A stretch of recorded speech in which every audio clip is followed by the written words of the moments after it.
to all of you.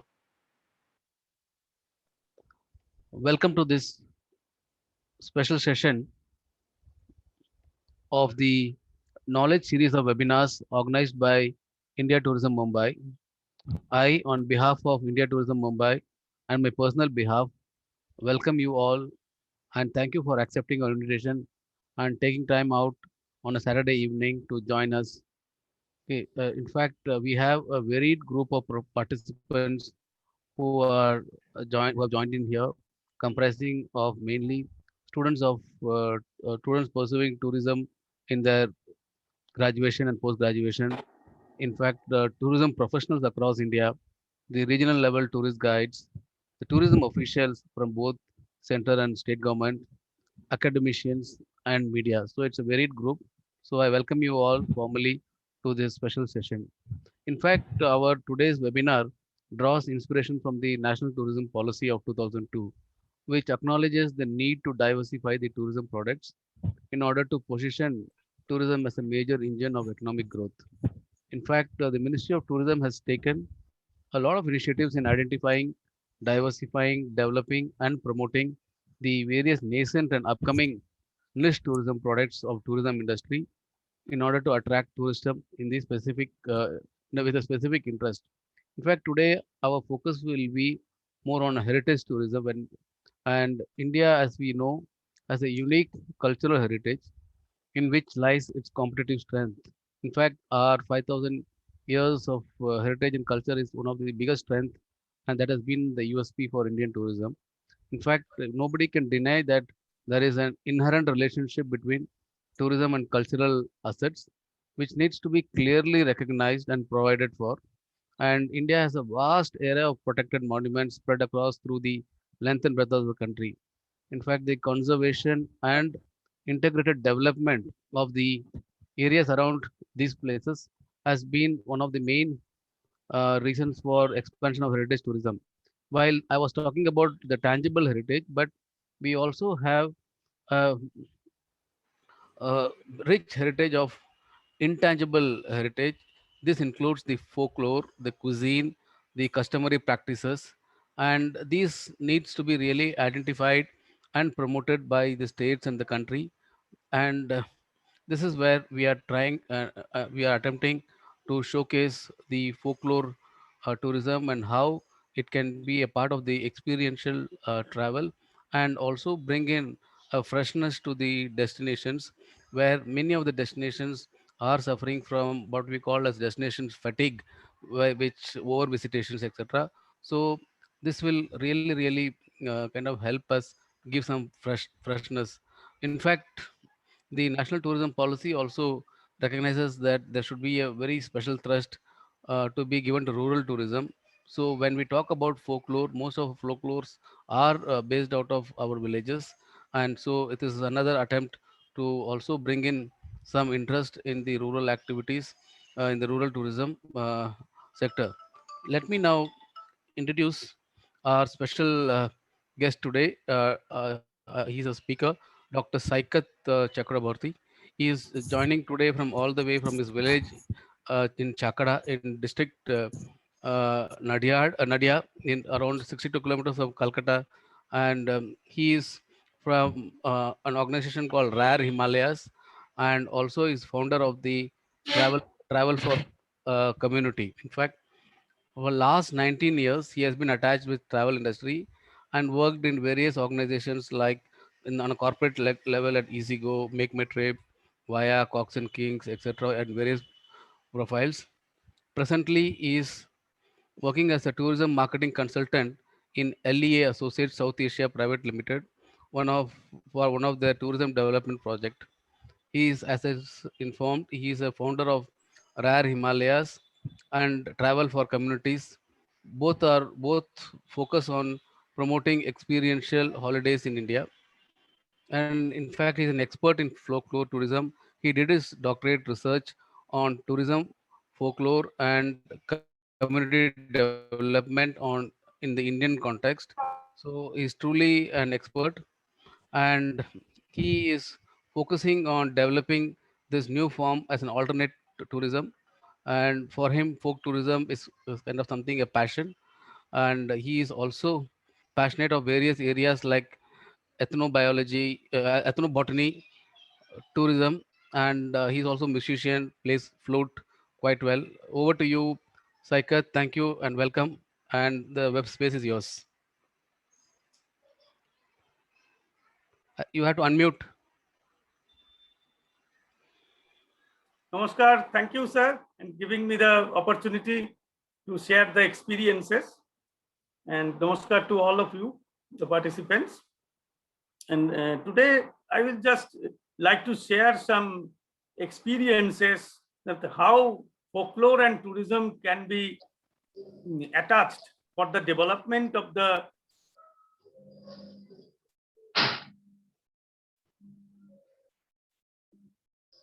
is a part of the intangible heritage.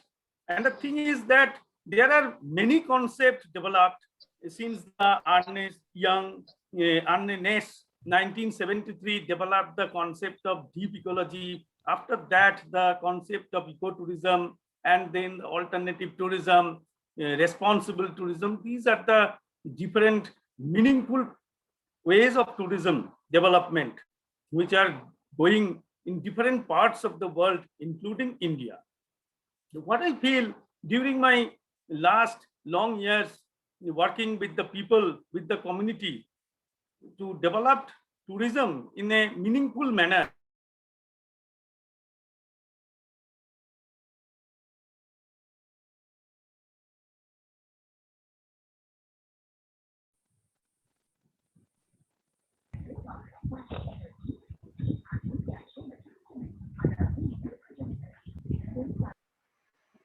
Have you,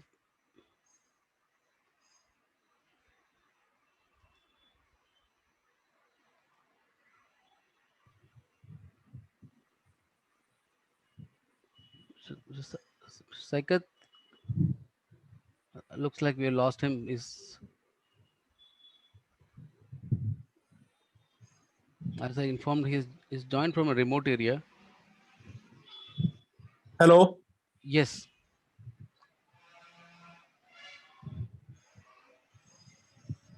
hello. Can I he be heard? Yeah, yeah, we can hear you, sir. Share the my presentation.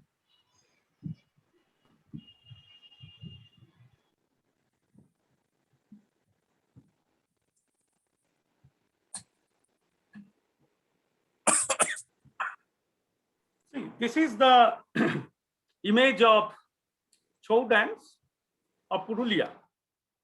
It is a very popular folk dance form of the West Bengal, and it shows the goddess Durga and Saraswati, Lakshmi, Ganesh, all of them are present there, and they are the stories of the Mahishasur, the killing of the Mahishasur is reflected in this picture.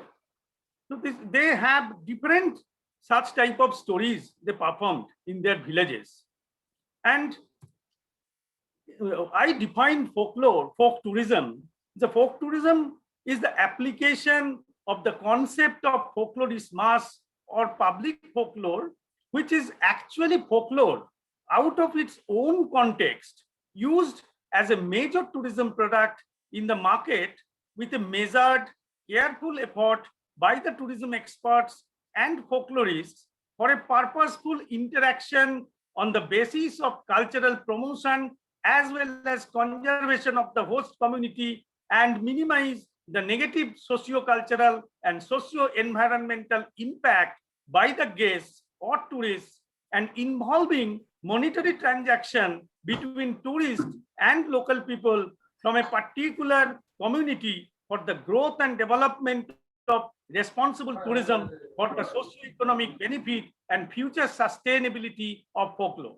See, the main point is that folklore in different parts of the country, various folk materials, they are in a situation of extinction due to lack of practices, because the economic condition of the folk artists and the people, those who are associated with the folklore practices, that is very not up to the mark. And for that reason, they are searching in different jobs, migrated from rural areas. Hello? Am I audible? Yes, Hello? yes. Okay. Please go ahead. The thing is that artisans, they migrated for the different purposes from the rural areas to the urban areas, and for their busy life, they lose these artwork, or they have shifted from the artwork to another job. So the objective is to protect this artwork, these art forms in the communities through an alternative option of economic activity. And tourism can be an alternative economic activity for these people, because the concept of public folklore is basically, for example, some rituals takes place in a particular season, but in case of tourism, we can use these folk theater or folk dances in the hotels or in the tourist places to showcase the artwork. So this can be a very good option for their continuous economic benefits. This is an image of Professor Dr. Ashutosh Bhattacharya, who was the pioneer. He was known as the father of folklore studies in India. He was initiated to program in New York and various European countries in the 1970s, and started promotion of Indian folklore in the overseas. And that was the origin of the promotion of folklore in the overseas.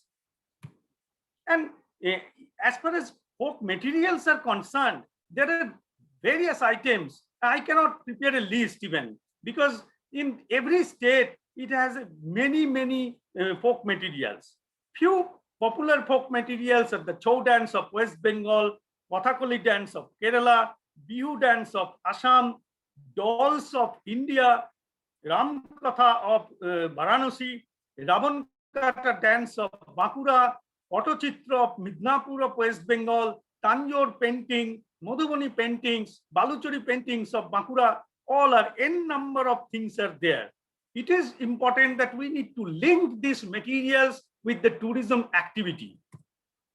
See, this is an excellent performance of the Chou dance of the Purulia. The people, they are the villagers, and they are basically based on the agricultural activities, but they are very passionate in their artwork, and they have prepared this type of marks in their villages. There is a very popular village called Bagmundi. In this particular village, most of the family members, they are artisans, and they prepare this type of masks.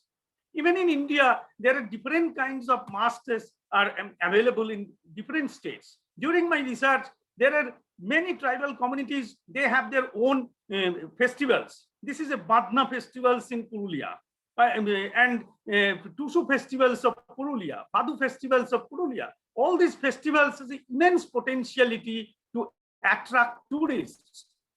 And see the performance. It's a 1 hour performance of the Chou dancers, and they from the beginning they started the stories of the Mahishasur-Mardini and ended with a very good formation of structured form of goddess Durga idol kind of structures.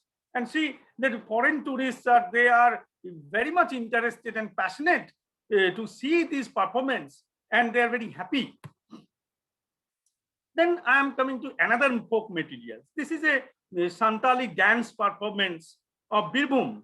In Birbhum, this Santali dance, the entire villagers, they are basically participated. It is a ritualistic dance form, and they participated in the performance. In case of public folklore, we use these performers. We invited this performance to a particular accommodations or in a particular venue to showcase their performance to the tourists. And it is a very good alternative source of income for these people, because their socioeconomic conditions are totally based on agriculture, and they are majority of them are BPL holder. And see the happiness. One of the Poland tourists and another one is from Australia. When we have gifted one mask of chow dance, they are very happy to take this mask from the artisans. So this is the reality, and we need to create such type of performance and such type of interactions between the local community and the guests. This is very important, because even in the post-COVID era, people are moving towards the more offbeat destinations. People and tourists like to go to the remote areas, like to visit the villages, and rural tourism, village. These are the very potential areas in the post-COVID situations. And folklore and folk tourism is what is the difference between this rural tourism and folk tourism? Because folk tourism is the main objective is to emphasize the folk materials and promotion of this folklore, this intangible heritage towards the tourists. And other side, to conserve these performances from the grassroots level.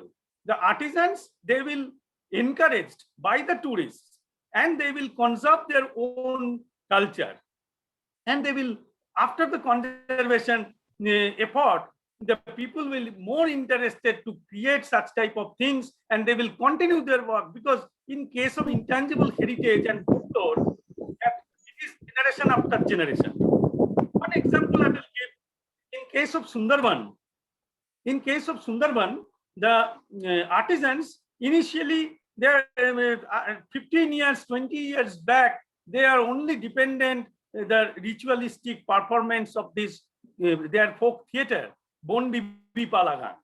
But when the tourism introduced in Sundarban, that most of the hotels, they have a performance in the evening of Bon Bibi Palagan, and they are getting some economic benefit for these performances. And for that, now in Sundarban, there are some schools developed by the artisans, and the small children, they are joined in the schools to learn this Bon Bibi Palagan, because Bon Bibi Palagan is an alternative source of income for the community nowadays. This is another image in the Pachmura village near Bishnupur. It is 40 minutes drive from Bishnupur. Bishnupur is a very popular tourist destination of West Bengal. It's a temple city. And this Pachmura village is very popular for the terracotta artwork, because terracotta is a different form of artwork in folk art. They burn the clay, and then they dry it, and then they paint it. It's like a stone then. As I discussed about the folk theater of Bon Bibi Palagan, this is also related with the stories of Durga, but you know that instead of lion, it shifted to tiger, because in most of the parts of the world, even in India, the dominating wildlife always takes place the role of a god. In case of Sundarban also, in Bon Bibi is a kind of god who is a protector of the fishermen and the honey collectors of the rural areas of the Sundarban. For that reason, they perform this thing. It's a ritualistic thing. And before going to collect honey in the forest, or before going to fishing in the river, they always pray to the Bon Bibi. So every materials or every such type of performance has a very informative and very good stories behind it. And these stories are very important and relevant for the promotion of tourism, because nowadays tourism is a storytelling, and every such type of folklore performance, if we can tell the story to the audience or the tourists, it can be a very good attraction for them. This is another image of Assam towards the Majuli River Brahmaputra. It's why I'm showing this boat, country boat, because folk music is also a very important thing. There are n number of folk musics are there in India, especially in the northeastern part. There are bhavaiyas, chotkas, all are the very important folk form of music. And these are the mainly the boatmen, they perform this type of musics. So we can create such type of boat ride in the river Brahmaputra. It would be a different experience for the tourists. In Majuli, there are many masks are developed in various parts of India.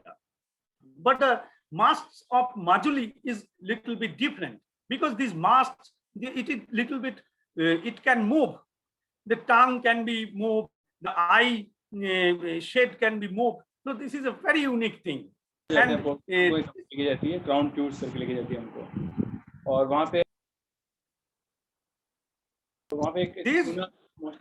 चूना के नाम बताया जो शायद these masks they used for the Ras festival, because in Majuli Ras festival is related with the Lord Krishna, and Ras festival is very popular in Majuli Island, and Majuli is the largest river island of the Asia. So we can promote this Ras festival of Majuli with the including this performance of different palas of mask dance or theater is very important for in case of tourism. Again, this is, I am just showing different stories, different images of the different parts of India, especially my focus is in the east and northeastern part, because in India is very vast and we have many stories. In the limited time, we will just showcase a glimpse of some concepts. This is the image of the sleeping Buddha or the Mount Kanchenjunga from the Sandakphu region. And Mount Kanchenjunga has also related Mount Kanchenjunga, many lords are there in Sikkim. They treated Mount Kanchenjunga as their god. And related to this, they have their festivals, they have their various rituals. Again, these stories are in the art form in the walls of the temples. It is the artwork of the temples of Vishnupur, and the Ras Leela, the different stories of the mythological facts, all are depicted in the walls of the Vishnupur temples. And even from these artwork, the stories of these artworks develop the Vishnupuri Dhrupad form. This Vishnupur is another way important, because Dhrupad music, it is one of the origin point of the classical Dhrupad music in Vishnupur. And this is the Pachmura village, and in this village near about 140 artisan families are there, and all these artisan families, the very uniqueness is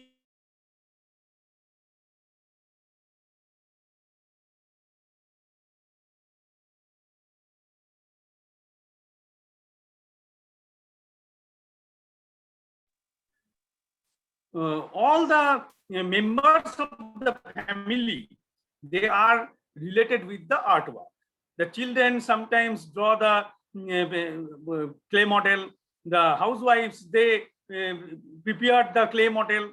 So this type of, everybody is engaged in the artwork. So this is a very good factor regarding the conservation of the artwork, because the folklore is from generation to generation. The knowledge goes from one generation to another generation. The right side of the image shows the serpentine lore of the India, because serpentine lore is very important in various parts of India. Also, it is relevant in Bengal. In Vishnupur snake fair, and the snake god is very important in different parts of Bengal. And there are many fairs and festivals are also happen in different parts. Also, with these fairs and festivals, there is a typical form of folk music that is called Jhapan.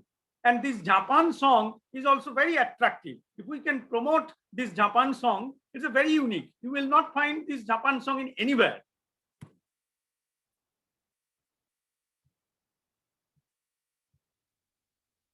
Another temples of Vishnupur. These temples are, each temple are basically we called it that dochala, charchala, because it's the roofs are attached, and for that reason the style of the typical Bengali temple architectures are there. And all are related the various stories, and these are stories are related with the folk tales, the various fights between different kings, and also the stories of the Ramayana and Mahabharata are also depicted there. This also, why I am showing this image of the canon. This is a canon named Dalmardan, or we commonly called it Dalmadol canon. This canon is also related with one folk tales. That once the Bishnupur attacked by the Borghese, and that time Lord Krishna, by himself, he fired this cannon and saved the people of the Bishnupur. Then from the temple art to the sari, this is the image of the printing of Baluchori and Swarnochori saris of Bishnupur. In these saris also, they have painted different stories, and these stories are also part of the intangible heritage. See, these saris are painted the entire story of Ramayana in one sari, and the very unique thing is that one sari is totally different from the other sari. Once they prepared one sari, then this design will not, you will not find the same design in another sari. And as folk tourism is also a part of alternative tourism, and this is related with the rural India or rural tourism, we will find the beautiful, spectacular view of the rural India.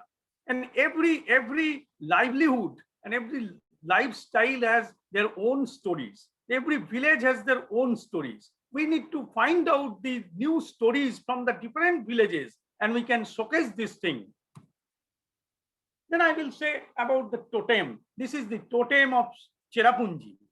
So why I'm showing this totem? Because the origin and development of dolls and toys actually originated from the concept of totem.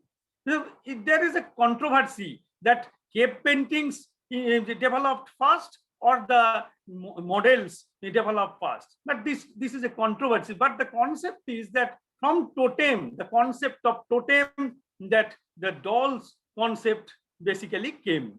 And because Aboriginals, they believe that the supernatural power, if they can prepare a totem or a model, then they can control this mysterious supernatural power. For that reason, they developed this kind of totems. And after that, many years, many ages, these totems came to the dolls, the concept of dolls. This is the very unique dolls of Bakura, the horses. And this is also the icon or symbol of the handloom and handicaps of the government of India.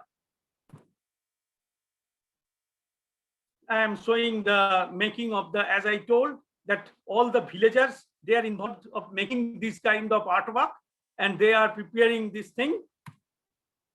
One schoolboy. Once I was with a group of foreigners, and they are visiting the village of Panchmura, and one boy shows that he himself prepared this artwork, and they are so happy and spellbound of his artwork. That is a boy who is studying in the class 6 or 7. He prepared such type of unique artwork from his own hand. So it is a very good thing, because we saw that the knowledge is transferred from one generation to another generation. And it is our duty to encourage these people, these artisans, through their economic benefit and encouragement through tourism, that people should continue such type of artwork, because these are all experiences, are rare experiences in India. All villages, in different villages, different artwork, and these unique artworks of each village is totally different from the other village, and this artwork is very unique, and we need to conserve these artwork through tourism. Not only that, we have folklore is also including various kinds of rituals and superstitions. This is the image of the Dharma Thakur. They believe the folk religion is also very important. That in Hinduism we call that Vasudhaiva Kutumbakam, that all are equals. Similarly, in folk religion also they believe that it is the sadhana of the humanity, that all peoples are same, all religions are same, and for that they use their own religion. And in this Dharma Thakur, the concept is the people, they offer this kind of clay models or clay dolls in a particular specified place of the village, and they offer their pujas and everything in the evening. This is also another performance in another village, that is in Mukutmanipur, very close to Bankura district and Purulia district. They have used a unique instrument, folk instrument, that is called Madol, and the communities are the Santal communities, and the entire village, they are so happy with the tourism practice. When we invited these people to perform towards in front of tourists, they are very happy because all the villagers, they came to perform, including the children. After the performance, the people are happy to see the villages, the rural lives, see the sal forest of this region. It is the amalgam. We need to amalgamate the natural beauty and the cultural beauty. We need to include the concept of rural tourism and folklore, because one side, natural beauty, pollution-free environment, less crowd, out from the city life, and other side, unknown experience, unexplored experience, and the uniqueness of this intangible folk art. This is the image of Shantiniketan, famous Ram Kinkar Bej developed this image. Also the impact of folk art is there, we observed. Now, the thing is that this folklore has unconsciously create an impact in the entire tourism industry. The hoteliers, they develop their hotel in the form of rural houses, the ethnic houses. This is a very popular one of the accommodation in near Shantiniketan, and they develop their accommodation purely the concept of rural folk architecture. So in every areas, we have used folklore in different forms, different ways, but we have not mentioned that folk tourism. But folk tourism is specific, that we need to use folklore in a very conscious manner for the development of the community and for the benefit of the community through tourism. And the only thing is that we need to minimize the negative impacts of tourism in the villages. We need to filter. We need to create the positivity towards the community. See, the entire thing, the architecture is influenced by the folk architecture. This is not only in Bengal, in many parts of India, in Rajasthan, in Gujarat, everywhere we will find this type of things. This is a happiness. So one Israeli tourist who visited these places. The local people, how folk tourism will benefit the locals. The people from the village areas, they will walk as a local guide and they will get remuneration from the tourists. So these are the very good opportunity for the local youths, those who will involve this type of tourism activity, and they can get some economic benefit from tourism directly. And for that, it will create an encouragement for the youths that they will not move from village to the urban areas, because rural migration is one of the major problems in most of the rural areas of India and in different parts.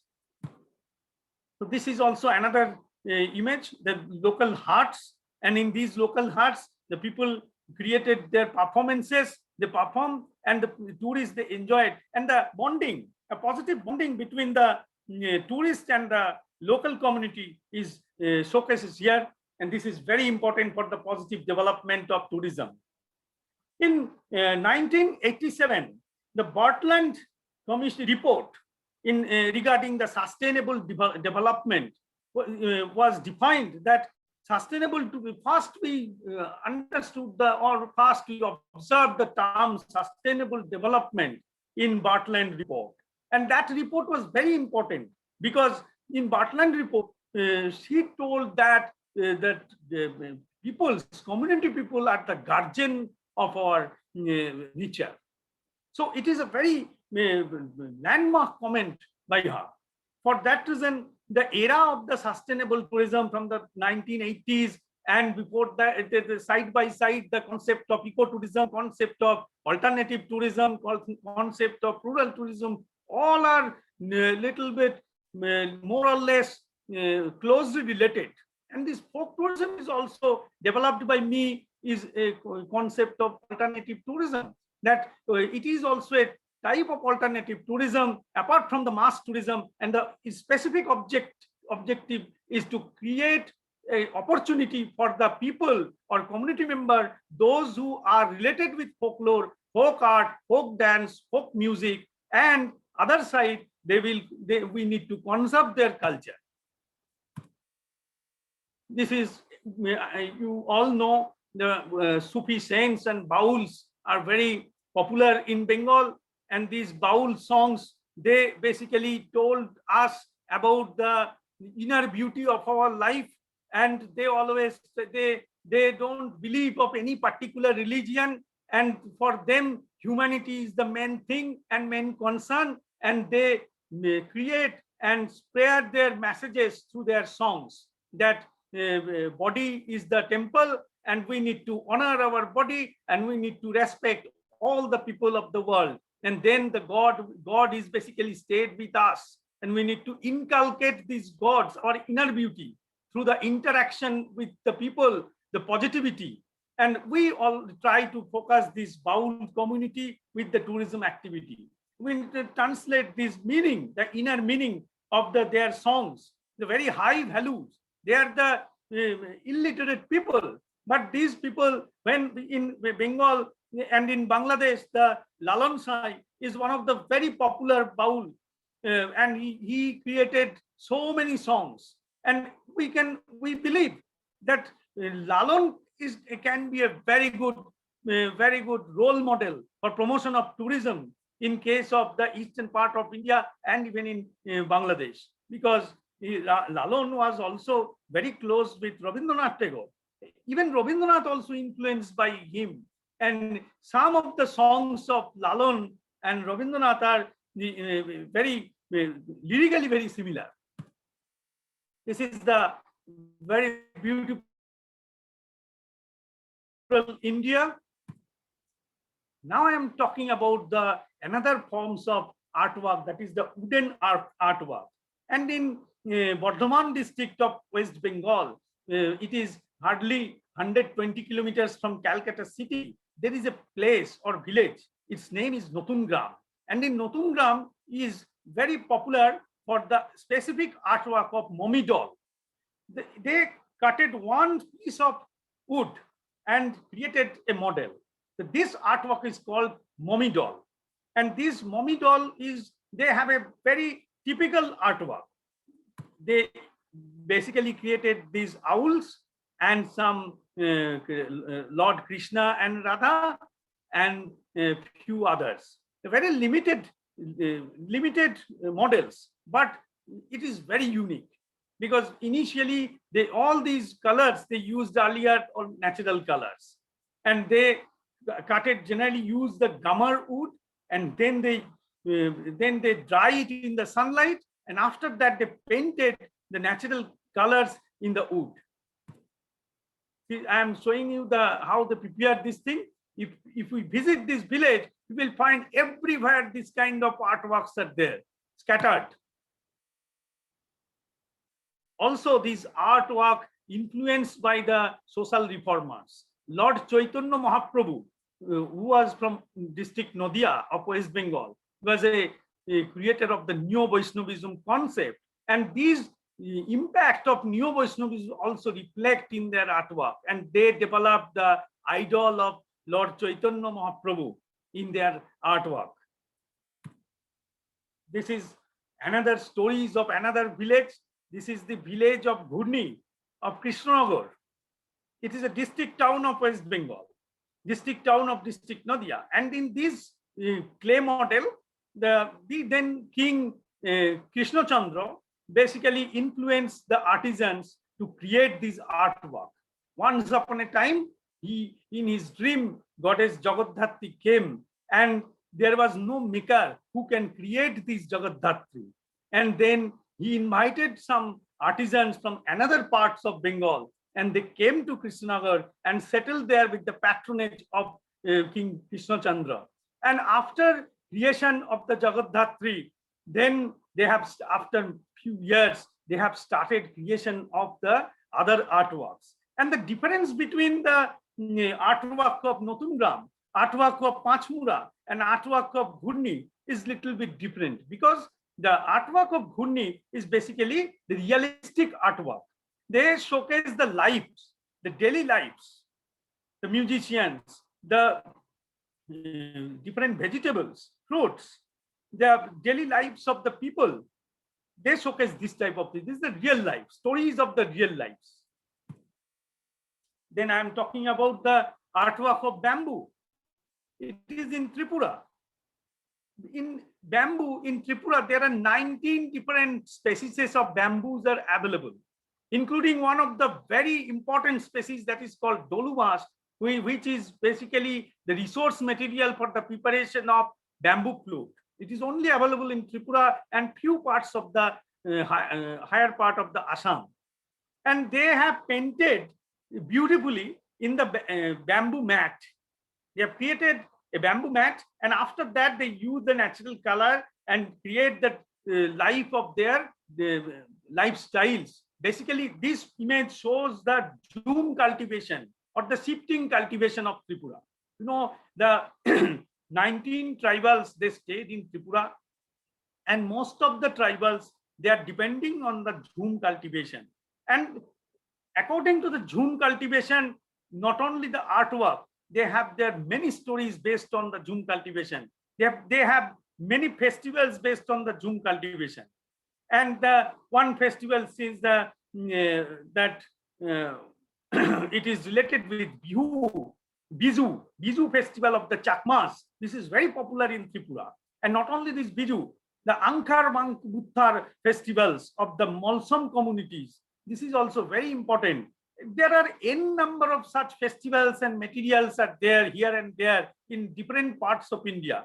We need to identify these materials, and then we need to just attach tourism activity. We need to showcase this thing to the tourism market. Then it can be a very good product for the tourism. And also these people, these artisans, those who are totally dependent on this folk art, they will be survived through the economic activity. It is a linkage between tourism and community development through economy. See, this is another image of the cultivation of Jhums, because during the Jhum cultivation, the people, they shifted from their main habitat to the any island or any particular place for 3 months or 6 months, and they settled there for the temporary basis, and they have started cultivation. They have started prepared the land for the Jhum cultivation, and they have, for that reason, they have collected fish from the rivers, and they have managed their lifestyles. So all these stories of different parts we need to utilize. So this is an image where I have explained the importance of masks.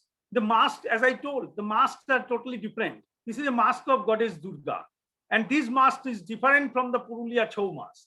And the people are spellbound when they when they receive the stories that how these people, their lifestyle, how they prepared these masks, and how efforts, how it is particular about their artworks. So these are the very small things, but very important for the tourism. Thank you, sir. This is my short presentation about the folklore tourism. Yeah.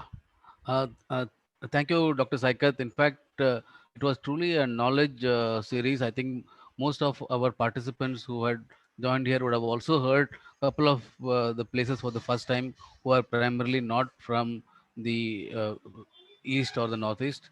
And we were kind of, as I said in the beginning, India is so rich, and every state, every district is dotted with such kind of hidden treasures. The need is for us how to kind of responsibly package it. You said the word responsible because it is very important, and these destinations are also very fragile in Yes, terms of socially also. So mass, this is not ready for mass tourism. We need to kind of look at the capacity, carrying capacity also of such places, so that there is no negative impact of the tourism activities in this area. But if it is packaged in a right earnest, and the tourists are sensitized before going there and given a kind of orientation, so it would really be a win-win situation for not only the tourist who can experience something new, but also to the villagers who can have an alternative form of income from such activities. So we look forward that once the pandemic recedes and the situation becomes normal, domestic tourism is going to be something which will be new, which will be a mainstay and a big thing for the supporting the ecosystem of travel. So let our own people, citizens, first travel and explore the vast wealth of India, especially the youth. It really opens our eye to what a wonder that India is in a true sense. So maybe since we have some time, and if there is anybody who would like to ask questions, since there are no uh, much questions, but there's a question coming in from Dr. Aditi Chaudhary. Aditi, yeah, she's asking what can be the best rural tourism itinerary for domestic urban tourists wanting to cover Kolkata plus Bishnupur. yes. Thank you, ma'am, for the question. That itinerary can be from Calcutta to, we can go to Bishnupur. It is a 5 hours drive, and from Bishnupur we need to stay for 2 nights, because one day is required to complete the local visits of the temples of Bishnupur, because there are two types of temples. One is based on the terracotta artwork, and another temple is made by we called it locally Jhamapathar. And after that, we will go to, next morning, we will go to the Pachmura village. It will take 40 minutes. And in Pachmura village, we can observe the artisan community, their artwork, interact the artisans. And from there, we can return to Bishnupur. And in the evening, we can organize a Drupad performance in the accommodation area, or we can organize or invite the show performers from the nearby villages, and we can showcase these performances in the towards the tourists. And in the evening, we can go to see how the Baluchuri and Swarnachuri saris are making by the artisans. So this is a compact program of 2 nights, and after that we can continue to proceed towards Shantiniketan, because in Bengal we can create a triangle kind of shape from Calcutta to Bishnupur, from Bishnupur to Shantiniketan, and from Shantiniketan to Murshidabad, and from Murshidabad to Calcutta again come back. Or if you have less time, then after completing Bishnupur, you can come back to Calcutta via a beautiful sal forest of Jaipur. Fine. Thank you, doctor. In fact, we have one of our participants, Chetan Shankar Jha, who has shared with us about 20 kilometers from Barasat in Kolkata towards Bangladesh border lies villages with footwear, flip-flops, making small and micro cottage industries. Thank you for Yes, yes. sharing this information. Yeah, that is But excellent. I'm not able to cover all these things, Yeah, because I know. Time this is quite short. We need actually one almost 29 sessions for 29 states rather at some point. yes, And sir, you yes, also kind of through this we are inspired to see if we can do a folklore session for every state, identifying some expert from each state so that we can do justice to all the states also going forward. And now maybe I would request the backend team to or unmute the participants so that if anybody wants to ask question, they can directly ask questions to Dr. Saikat. Yeah, sir, they can mute, they can unmute themselves. Thank you. Yeah, participants, you can unmute and speak to Dr. Saikat if you need if you have any questions. Dr. Saikat, how can we make this more attractive to the Indians who wants to see that? Make it more economical as well as attractive. Yes, for that we need to, in our every itinerary, we first of all we need to focus the destination and try to identify their folk materials, and accordingly we need to include in our itinerary these materials or these areas. Because one thing is that we need to identify one hub, and from these hubs we can create these folks. यहाँ छोड़ा दे भाई phone कर हम तो चले जाएंगे 11 से लिया Bihar Yeah. Saikat, Yes, sir. Good evening. Saikat, this is Anil Orao. I am the colleague of Venkat, based in Delhi, Yes, sir. and I I am Yes, in. I am from Balurghat, so it was wonderful that you have. I wrote in my comments box that the lesser known destinations and lesser footfall destinations you are promoting is nice, and please send these informations to, I think, link through all the participants who are asking about the circuit and all. And we will also try to place this to travel trade and some media. And definitely this area will grow because of the isolation and less populated, less polluted and undiscovered. Very nice efforts. And I congratulate Venkat also for pushing these unknown and lesser known destinations. So we'll be in touch, Saikat. You know, I think I have your number also. So Baki rest, participants, I am very glad that we had about more than 150 participants. Definitely West Bengal has some unique destination which are still not discovered by the Indians. So I know the foreigners coming and going, but we sometimes don't want to see our own country. So all are invited to West Bengal. Thank you, Saikat, and thank you, Venkat. Thank you. My pleasure, sir. Yeah. Yes, there is a comment by an unknown participant. Name is not there. Yes, as I said, Saikat, Dr. Saikat has inspired us to see and identify resource persons from every states and do a series on the folklore of those respective states. So we will take this as a positive takeaway from this webinar and see how we can do. And there is also Saroj Jha, ma'am, she is asking, is anything available for my guide near Sundarbans area? So I think she is some Sundarbans. Maybe she's looking for some assignments. Okay, fine. And regarding guide, I think, sir. No. I think she is looking for some business at some point when tourism comes. Yes, That's sir, okay. yes. That's okay. So can I ask a question? Yes. Sir, you said about baluchari and another type of sari. Can you bit explain it? Because we have heard about baluchari, but not the another type which you mentioned, that there are two types of saris there. Yes, that is Swarnachuri. Okay, sir. What is the how we can differentiate, and is there is distinct features of both? Yes, Swarnachuri is basically the Jori work. Earlier they used that golden color with the real gold plated, I mean. And all these artwork is basically in both the saris, they basically painted the stories of the Ramayana and Mahabharata. And see, in case of folklore, due to the socio-cultural changes, now, for example, the Patochitra, earlier the Patochitras are based on the religious stories.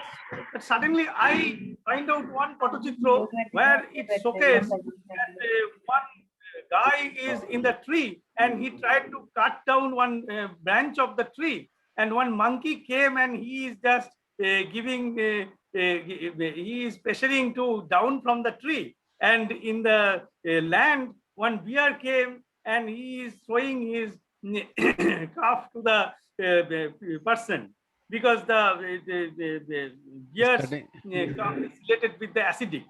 So it's Okay. a social impacts are also that in every artwork now this due to the changing time and it is a theory of time and space that people also capture the recent thoughts and theory, incidents and then reflected in their artwork. Okay. Doctor, there's another question from Dr. Mitra Das. She's asking, is there any directory of craft villages in West Bengal? There are many work did by the by the Information and Broadcasting Ministry of the state earlier, and they have some publications regarding district-wise publications regarding the different topics related with folklore, and there are many government folklore research organizations also there, and they have some list of artisans. But I think there is no specific directory is not there. We can collect some information from the handloom and handicrafts. Okay. This is, I think, And the availability.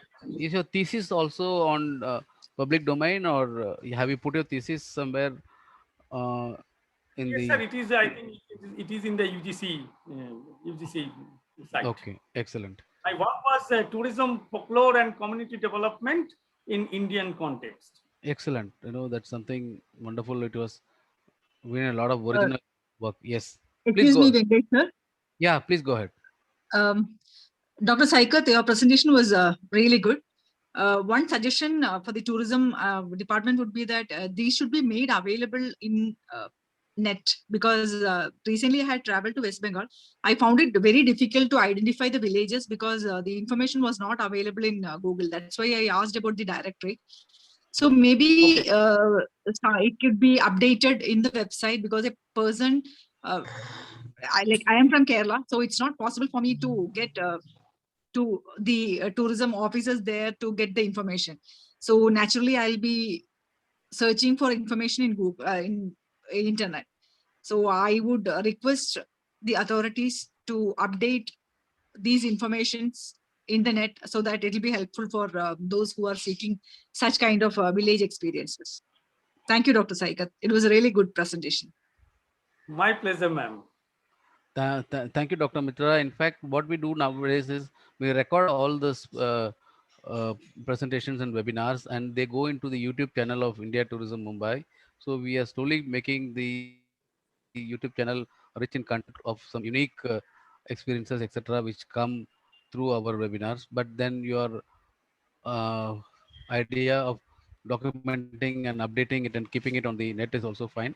We will kind of take it up. And we have Dr. Salah Vijay from Ahmedabad who's asking us, do we see rural career option for today's youth?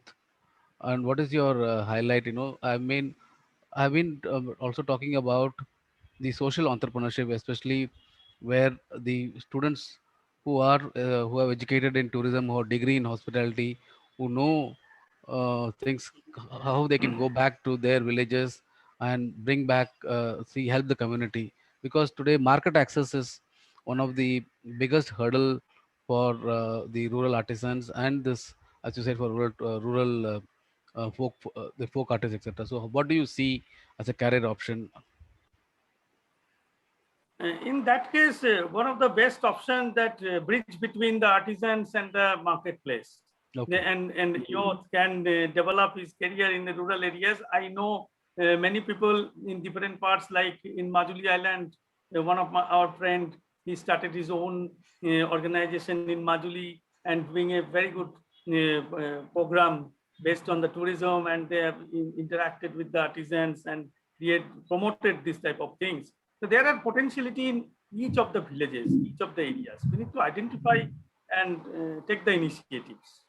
Yeah, Dr. Salah, I would like to add our next webinar is also on the Bastar, focusing on an initiative called Unexplored Bastar. So where it is going to be a youth who has gone back to his village in Jagdalpur and has been promoting those areas. So that's going to be on the social entrepreneurship for tourism as a case study. Yeah, thank you. Thank you, sir. Thank you, sir. Thank you, sir.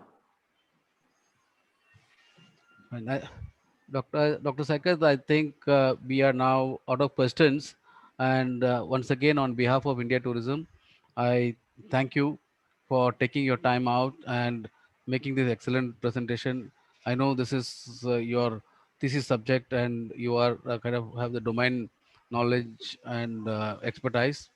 And today, truly, you have inspired us to go and do a series on folklore across India. So it's going to be a great journey for us too, and we hope to keep in touch with you to take your inputs and knowledge also for the areas that you have showcased today. I once again thank all the participants for the patiently being Thank here. you, sir. And sorry to And interrupt. Thank you, yes, sir, giving me the opportunity. thank you. And also thank you to the India Tourism Mumbai office. Yeah, and also I would fail if I don't thank the team which was working on it. My colleague Malti, Chandar, and Vaishnavi who had helped together to the back end, and of course Parul from the uh, Safari Plus who has also helped us. Thank you one and all, and we will keep you informed of our next webinar, which will be on social entrepreneurship in tourism sector. Namaste, and have a good evening and a great Namaskar. weekend. Namaskar. Thank you. Good evening. Stay safe. Thank Yeah. you.